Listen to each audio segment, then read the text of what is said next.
The next exercise is to extend tabulate so that grad equals true does something sensible there as well. And what's the sensible thing it's going to do? Well, it's going to evaluate the gradient of all the basis functions at all the points you provide. So it's now going to return a 3 tensor because there are 3 directions. There is the points, so one direction varies over which point we're evaluating at. There is the basis function, so which basis function are we at? And then there is the gradient direction, because gradient is a vector. So for example, if we're in 2 dimensions, when you take gradient, you get the derivative with respect to x, and you get the derivative with respect to y. And as I keep saying, like a broken record, even if we're only in 1 dimension, you still have a gradient direction. It's just that the extent of the matrix in that direction is only 1, because you only have derivatives with respect to x. So that's all that is, and it comes down, given that you already implemented the van der Waals matrix, it comes down to that expression there, which you know how to do.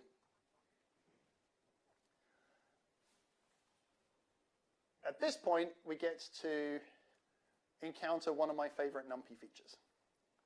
So when you start doing matrix multiplications, or in general tensor contractions, where you've got tensors with rank more than 2, you can't just multiply on the left or multiply on the right, because you might need to effectively multiply with something in the middle. So you need to be able to do reductions, that is to say, product and sum over arbitrary indices. Fortunately, we are not the first people to encounter this problem, and fortunately, one of the people who did encounter this problem was the Swiss guy with the funny hair, and so we get something called Einstein Notation. And Einstein Notation says that if I write out a product of tensors with their indices, and any of the indices is repeated, that implies that you should sum over that index. So NumPy has a built-in function called einsum, which is Einstein Summation, which does this. And so what it does is it takes a string and any number of arrays after that string.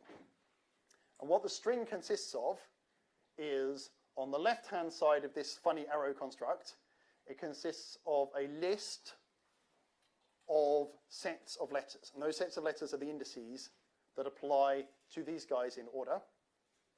And on the right of that arrow are the indices that should be in the output. So actually, this isn't quite Einstein notation, because the convention here isn't that everything which is repeated on this side gets summed over. The convention is everything which is on this side of the expression, which isn't on the right-hand side of the expression, has gone away. And the only way it can have gone away is because it was summed over. So that's how this works. And so that is spectacularly useful for writing arbitrary tensor contractions. And basically, finite element assembly just consists of a sequence of tensor contractions. So it's a good idea to work out how that one works on this exercise, because you are going to want to use it for the rest of the course.